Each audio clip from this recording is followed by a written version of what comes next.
आप अगर सिर्फ गोल्स बना के छोड़ देते हैं तो ये सिर्फ एक ये ख्वाब है, मतलब आप ड्रीम रहेगा वो आपका।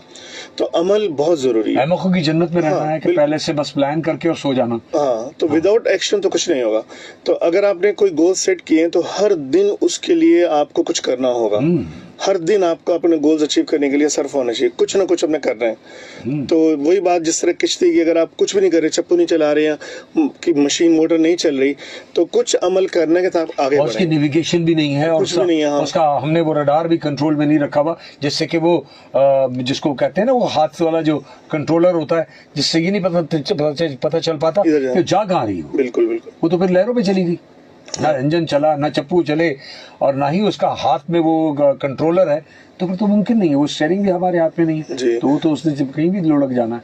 तो बिल्कुल, तो गोल्स पर रहने के लिए एक तो ये कि आप यानी अपने गोल्स को रिव्यू करते रहें हर माह हर हफ्ते, और दूसरा ऐसे लोगों की गैदरिंग रखें जो आपसे उसी टॉपिक पे बात करें। और तीसरा ये कि आप अमल करें हर दिन, और वही तमाम मटेरियल, वही तमाम जो रिसोर्सेज हैं उनकी तरफ तवज्जो दें। बिल्कुल बिल्कुल।